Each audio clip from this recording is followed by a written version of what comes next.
Penggantian oli mesin menjadi salah satu hal yang tidak boleh dilewatkan saat servis. Setiap kendaraan juga punya rekomendasi berapa interval penggantian oli mesin.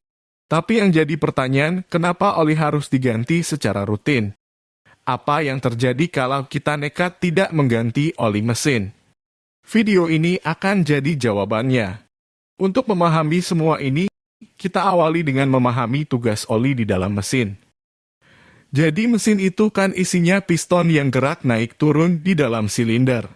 Sebenarnya, piston itu punya celah dengan silinder. Jadi, baik piston dan silinder itu sebenarnya tidak saling bergesekan. Tapi kalau ada celahnya, kompresinya pasti akan bocor.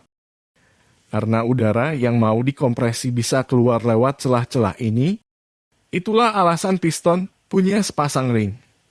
Ring ini akan merapatkan celah tersebut. Dengan kata lain, ring inilah yang akan bergesekan dengan silinder. Baik ring piston dengan silinder sama-sama terbuat dari besi. Yang mana kita tahu, kalau besi ketemu besi, pasti gesekannya bisa keluar api. Di sini, oli berperan sebagai penengah.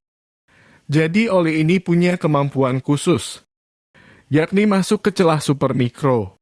Dalam kasus ring piston dan silinder, oli akan masuk di antara dua komponen ini. Sehingga, meski kita melihat ring dan silinder itu bergesekan, tapi nyatanya ada lapisan oli tipis di tengah-tengahnya. Itulah yang membuat ring piston bisa bergerak naik turun dengan licin tanpa menimbulkan gesekan. Ketika terjadi pembakaran, maka ada material sisa pembakaran yang melekat pada dinding silinder. Ketika piston bergerak ke atas, maka material sisa pembakaran yang ada pada dinding silinder bisa bercampur dengan oli yang ada di dalam ruang engkol. Material sisa pembakaran ini memang jumlahnya sangat sedikit. Tapi dalam 1 menit saja bisa terjadi hingga ribuan kali pembakaran. Jadi kalau diakumulasi dalam jangka panjang, material sisa pembakaran ini bisa mengubah warna oli jadi lebih hitam. Jadi warna hitam pada oli itu disebabkan karena oli terkontaminasi oleh material sisa pembakaran. Dan ini normal.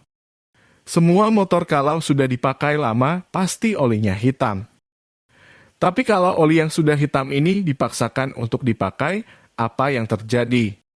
Material sisa pembakaran ini bentuknya seperti butiran padat berukuran mikro. Ini bisa membuat komponen mesin tergores. Jadi, salah satu akibat jika Anda sering telat ganti oli motor, maka komponen mesin entah silinder atau ring piston mudah aus. Itu disebabkan karena ada material padat yang ikut dalam lapisan oli. Dan material ini bisa menggores komponen mesin. Jadi, inilah alasan utama mengapa kita harus ganti oli secara rutin. Kalau bisa jangan sampai warnanya menghitam.